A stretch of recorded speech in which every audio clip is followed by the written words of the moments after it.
Good morning and welcome once again to Orphan Car Garage YouTube. My name is John. I'm the owner and operator here at Orphan Car Garage.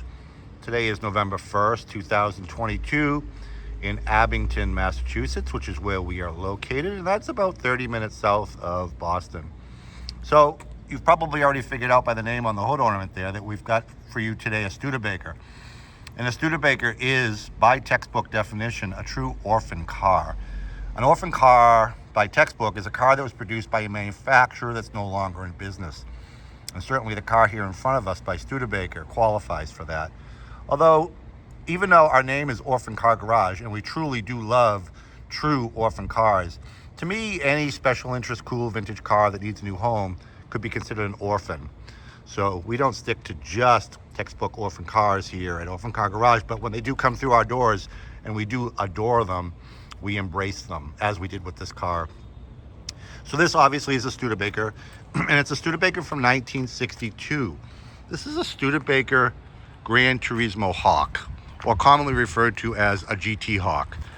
The Hawk was introduced by Studebaker in 1956, and it was designed by their designer, Brooks Stevens, who was a critically acclaimed car designer, and thankfully Studebaker had them in their court.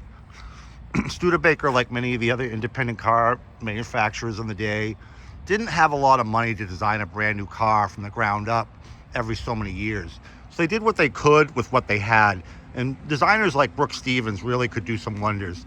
So this car really is a rebodied 1956 Hawk, in keeping with 1962 styling. He did a really beautiful job. This particular body style lasted from 1962 to 1964, when Studebaker finally packed up shop here in the United States, which is a shame, but we won't get into that now.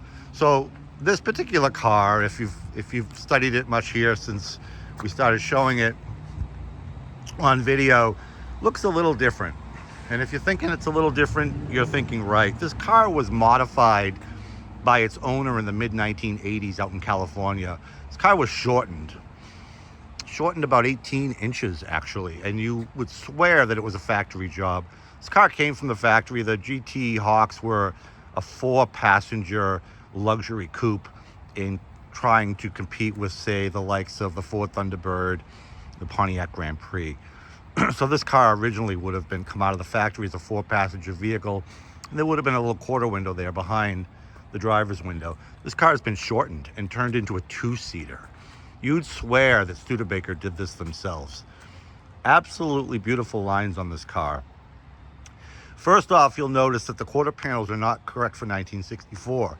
Those are earlier quarter panels from 1953 Studebaker coupes. But look right at home on this car. Everything that was done on this car, every modification that was made, was in keeping with Studebaker family heritage. Everything on the car, with just a couple of exceptions, are genuine Studebaker, just maybe not from 1962.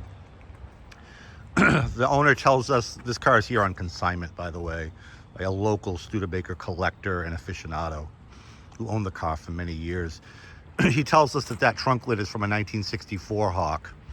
Again, those quarter panels, 1953. Look right at home on this car. You'd swear they were there when the car was built. The hood ornament, 1964. Looks right at home on this 1962. And those top ornaments there on the fenders are from a late 1950s Hawk. There are other minor changes as well. One of the other major changes is the seating. Those seats are from a 1961 Hawk. 1961 did not offer a center console. The bucket seats were larger.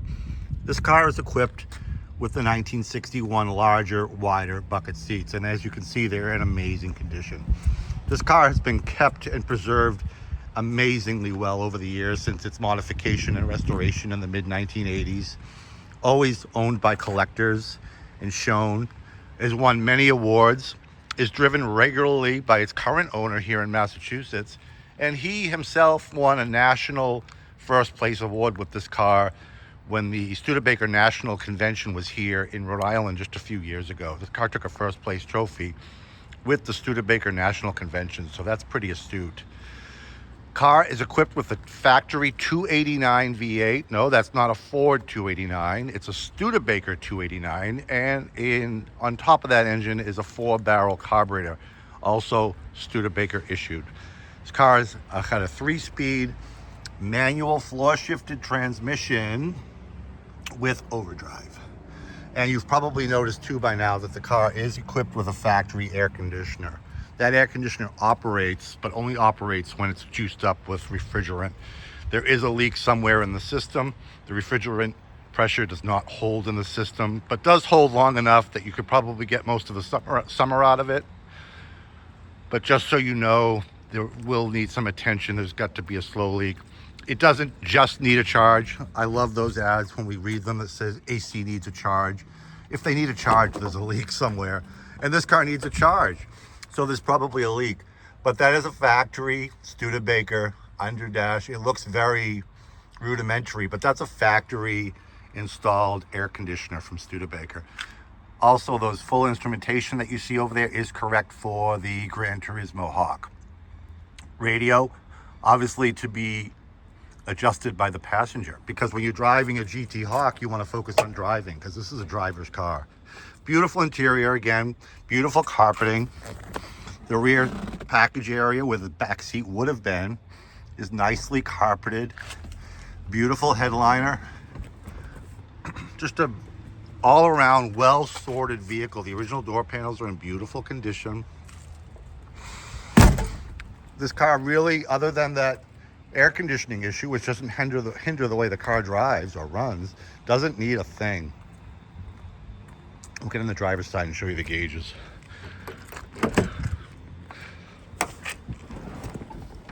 Almost like an airplane.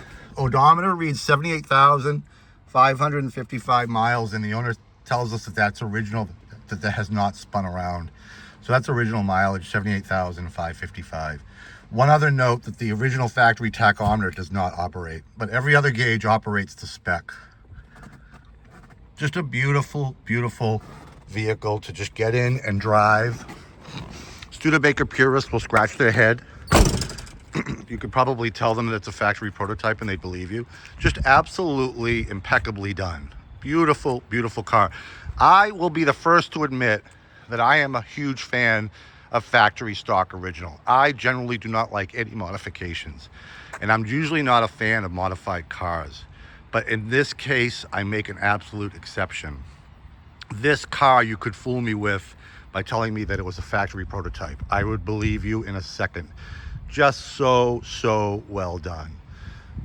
Value-wise, a little bit tough to put a value on because it's an absolute one of one. You can't really compare it to other Gran Turismos from 1962 because this is a rather special one.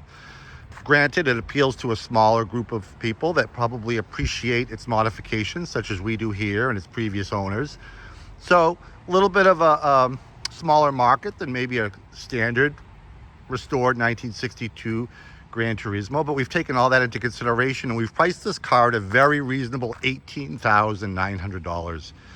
This car could not be restored for that price. $18,900. Completely turnkey car. You really don't need to do anything to this vehicle. Drive it, enjoy it, consider it an investment, have lots of fun with it, add more trophies to its history, and you will not go wrong investing into this car. Absolutely. We've been told that we're completely underpriced on this car, and maybe we are. So in that case, you probably don't want to waste too much time in calling us. My phone number is 508-954-8090. My name is John. Look us up on the web. Look at our reviews, all 5-star reviews, orphancargarage.com. Check us out on Google. Find us on Facebook. This car was posted last week on Facebook. That's where we put most of our new arrivals. And of course, here on YouTube.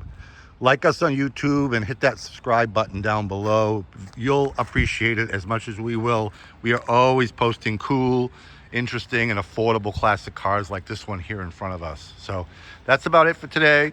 We got a little bit of rain in the forecast. I want to get her in before we have to shame her off again. And we'll see how long this one lasts. But if you're interested, give us a shout because I don't think this is going to last too long. Thank you.